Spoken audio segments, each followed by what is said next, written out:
Noir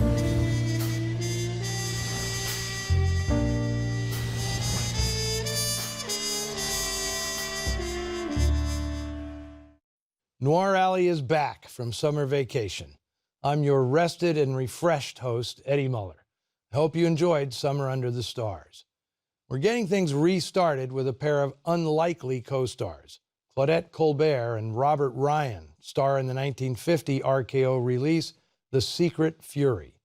It was part of a wave of thrillers exploiting the culture's newfound fascination with repressed memories and amnesia, which in Hollywood was spurred by artists' interest in psychoanalysis.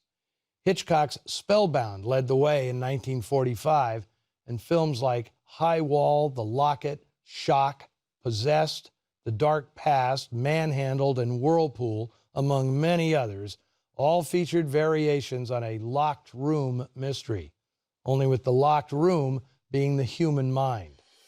In The Secret Fury, Colbert and Ryan's wedding ceremony is interrupted by a stranger who declares Colbert's already married to another man, something you think she might have mentioned. The bride and groom have to track down this mystery man to prove it's all just a terrible mistake. Or maybe Colbert has lost part of her mind. That's the setup. Paris-born Claudette Colbert was a huge star, especially in the 30s, anchoring dramatic epics like Cecil B. DeMille's Sign of the Cross and Cleopatra, and displaying impeccable wit, charm, and timing in classics like It Happened One Night and The Palm Beach Story.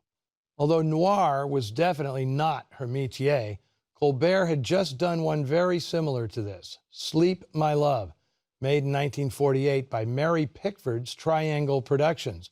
One more example of how the film noir movement pulled in even the unlikeliest of producers and performers. The project was originally intended for Ida Lupino, but by this time her interest had turned to producing and directing movies, not merely acting in them.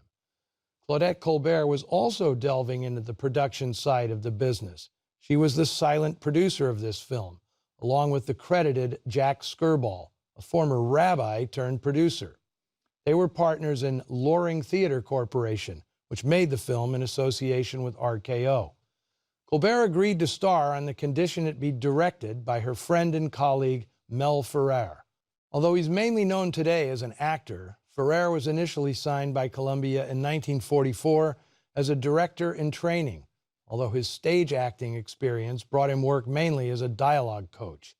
His only directorial credit prior to this was the 1945 B, The Girl of the Limberlost, although he did serve as John Ford's assistant director on the 1947 film The Fugitive.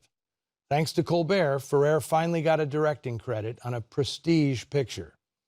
The Secret Fury is based on an original story called The Wind is Blind by James O'Hanlon and Jack Leonard, who'd worked primarily on comedies and musicals. The screenplay is by Lionel Hauser, whose most memorable credit was as a co-writer on 1945's Christmas in Connecticut. While The Secret Fury has a compelling premise, the script veers toward the preposterous, especially when it gets to the courtroom scenes. But I give credit to Mel Ferrer. He directs the hell out of this thing, using odd staging and visual quirkiness to plow through egregious plot holes.